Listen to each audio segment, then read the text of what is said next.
is Toya. And I'm her mom, Yvonne. How are you? And we wanted to make this video for you guys today because, as you can see, she did the hair. She did some magic on it. So we just want to share pretty much the process, how she did it. But before that, I just want to introduce you guys to her. Hello, my name is Yvonne. You know, I'm a New Yorker.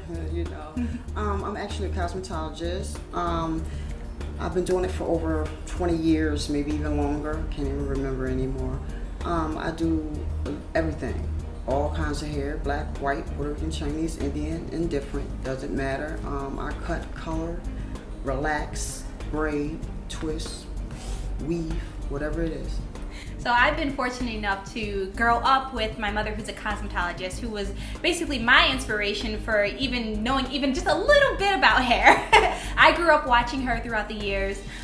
She's done my hair pretty much all my life until I was, I'd say like 17, 18. I went away to college, and then I would just come back, you know, every holiday or something like that and get it done. But we actually haven't seen each other for, I think, 6 years. Yes. Oh, I'm so excited to be here with her.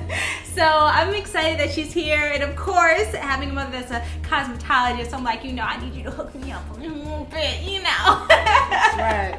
It's like the equivalent of her giving me like a home cooked meal is like, you know, get my hair done. So I have been kind of like conflicted with my hair because you guys know I did texturize it after being natural for like 5.5 years, including my transition. And I texturized it, and I was still, I don't know, I was kind of bored. My hair was looking scraggly. I mean, it was cute and everything. I was thinking about a couple different colors, and I was like calling her on the phone. like, Mom, I think I want this. I think I want to do this. Mom, should I do this? And she's giving me all of her advice and everything. But I had to wait until she came here so she could really assess my hair. As you guys know, I've been doing like the protein treatments to strengthen it and everything. I did texturize my roots, but I underprocessed it a little bit less than I think I should have. So she had to fight with that. But after that, I mean, basically it was about the color. I went through blonde. I was like, I wanted blonde. Should I do chestnut with a little bit of blonde highlights, lighter blonde highlights? Should I do black and blonde? Should I do red? But we decided on blue black. And we decided on blue black because of the fact that she did the texturizer in her hair, and it dried the hair out a little something. So in my profession, I don't want to lift her hair and make it more dry and it starts to break. So what we did was we deposited some color into her hair until it's healthy enough to do something new. And lifting the hair means, because a lot of people lifting means bleaching, lightening, that type of thing. So, you know, frosting, whatever you guys call it out there. But it's more of a highlight, you know what I mean? And we didn't want to do any type of light colors or bleaching or anything to destroy her hair. So what we did was we deposited a dark color into it so it gives it more nutrition. So what we did is we used this Clairol Professional Jazzing. It's basically a hair color with gloss in it. Well, jazzing is a temporary color, and if you apply heat to it, it becomes semi-permanent. So I guess I just want her to take you guys through the steps of what she did. You guys are gonna see the clip of my hair in kind of a stretched out state. What she did was well, first we had to detangle it off camera. We shampooed it. We detangled, okay, which was a process. But we left it damp afterwards, and we applied the jazzing blue black color to it. Once we did that, and we added 2 bottles. Yes, we used 2 bottles. 2 bottles. 2 bottles. Everybody don't have to use 2 bottles, you know. It's up to your discretion and how much hair you have. You might need more than that, you know. But we used 2 bottles to deposit in. And what I did was I put heat on it so that it became a semi-permanent. You know, it deepened it a little more. It'll last a little longer, but it will wash out eventually. So basically, I remember the first couple steps after you detangle it, we wet it, we shampooed it, right? We did section it in 4 sections. Yes, I sectioned it in 4 sections. Then I took a 1/2 inch parts, sectioned those, and applied the color. Once the color was applied throughout the whole head, then I covered it with a plastic cap, and we processed it for 20 minutes under the heat. We actually didn't use heat. No, we used heat the first. Cap, what did we plastic do? cap is a processing cap, so it applies heat to it naturally anyway. So we didn't have to sit under a dryer. So this is the plastic cap that we use. You can get like 30 processing cap. Yeah, I get like 30 in a pack from Sally's. Pretty much everything that we used, we got from Sally's. Yes. And what she's basically saying is that when you put the cap on your head, the natural heat from your body is going to draw the heat in, and we don't have to like sit underneath a dryer or anything like that. So we did that for 20 minutes, right? Yes, we did that for 20 minutes. We also used a clear jazzing to give it shine. It looks just like this, but it's clear. Yes, and it gives it shine. So what we did was, after we processed the dark, the blue black jazzing, then we applied the clear to give it shine. Literally right on top. We didn't rinse it out or anything like that. We processed that for another 10 minutes. Okay. With just a heat plastic cap. Yeah, because the first time I think we put a towel on my head first. The second time, just to no hold towel. the heat in a little bit more the first time, so that it deposits and get more nutrition in it. The clear is pretty much just a shine, so we just wanted to kind of add that through there so that it mixes in and gives it a nice shine in one step. You know, so we didn't have to wash it out and redo it again. That wouldn't make too much sense. Right. So it works out really beautifully. After that, we shampooed it. We used the Redken Color Extend Magnetics. It's a sulfate-free shampoo made specifically for colored hair. And I remember you were explaining to me that putting conditioner in your hair typically fades your color. Right. Putting conditioner in usually fades the color if it's not permanent. So if you have any type of temporary or semi-permanent, it could possibly do that. So it's best to use when you have to have conditioner, and most of us have to have some type of conditioner to keep it detangled. Right. So make sure that when you use a color, you use something for color when you use a conditioner, because it will rinse, it will fade the color. Then what did we do? Afterwards, we shampooed it. I took our blow dryer with a metal brush. Right over there. We used the metal brush because with the metal brush, with our type of hair or a lot of our hair, it helps the heat in the metal helps to straighten. Okay, so and it's a better process than constantly keep on pulling the hair with a flat iron or any type of straighteners. The blow dryer is it's a quick process, and it straightens the hair a lot, so that when it's time to flat iron or curl or whatever, it makes the process a whole lot easier. So you guys might want to get one of these little metal brushes. They work wonders. Again, that's from Sally's. Everything is from Sally's Beauty Supply. With LaToya, we had to use a wide tooth comb because basically, even though she texturized, she still has a lot of natural hair, and I didn't want it to break, and she hasn't had it cut in a while, so we don't want the ends to break, and I wanted to get through it without tearing. So this works very well.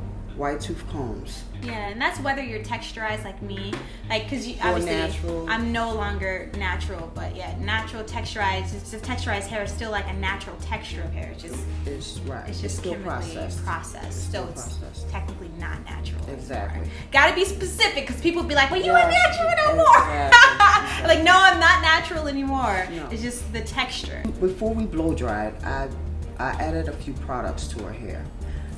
I used a little pink oil moisturizer, which a lot of people don't like. I love it. I think it works wonders, especially if you're going to sit under a dryer or blow dry your hair, as long as you don't use too much, because it can weigh your hair down and be a little too greasy. So also we used B&B Hairdresser Invisible Oil. I added a little bit to this to put a little bit moisture and shine, a little more texture. It's not so wet. Like it's more of a cream base. This is like a little cream. The first ingredient is water, but it's cream. It's a primer. It's a heat protectant as well. So I like using that. Okay, and then we also added just a tad of BioSilk to keep that shine going, because BioSilk makes it feel silky and it keeps a nice shine. So, and it's also great for your skin. Oh, really? You put that on Silk your skin? Therapy, BioSilk. Yes, it's by BioSilk. It's called Silk Therapy. It's used for your hair, your skin. It's wonderful. Once the hair was blow dried, we kept it simple, and what we did was just use the flat iron, because the hair was pretty much straight. all we had to do was smooth it. We didn't want it weighed down. We wanted it to have body and bounce. Show it off, girl.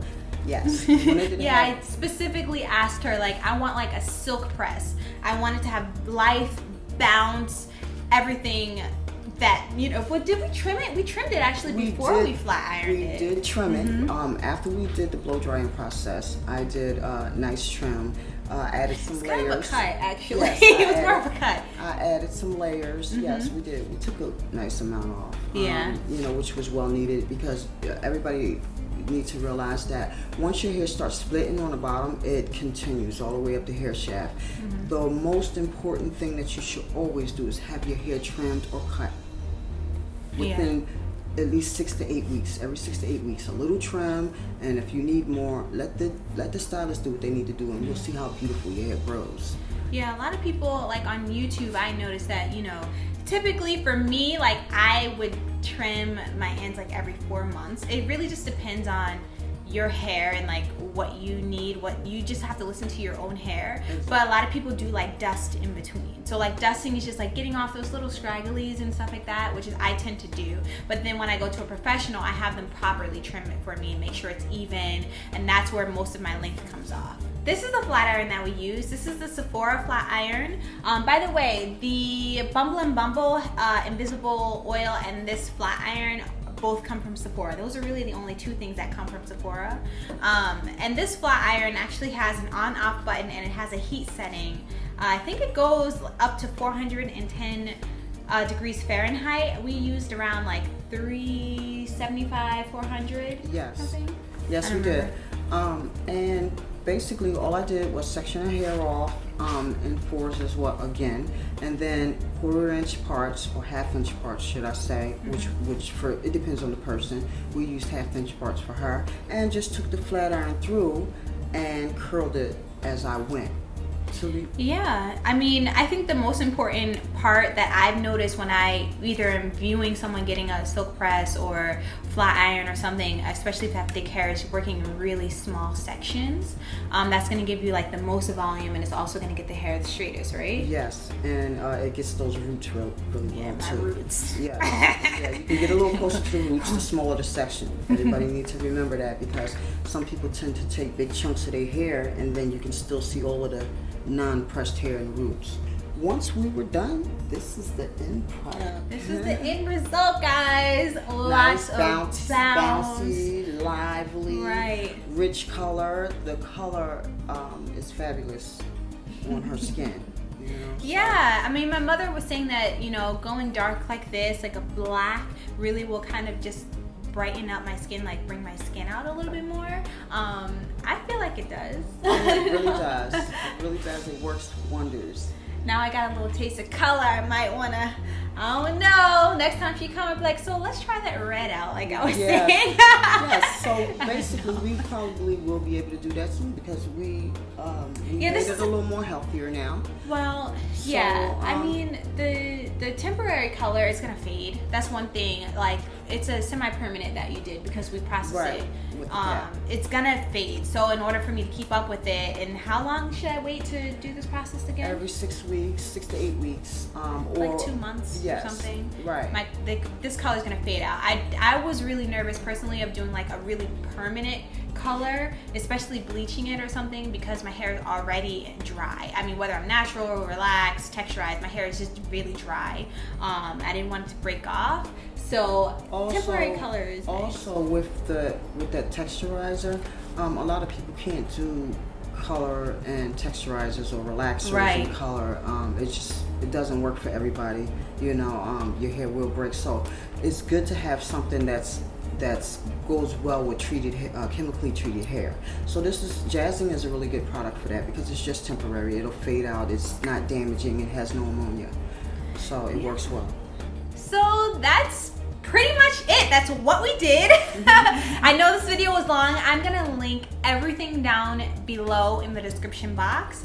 And I'm also gonna put it on my website, LaToyaCottner.com/closet. I'll put that link if you want to like visually see the products and the prices. But I also try to link everything individually.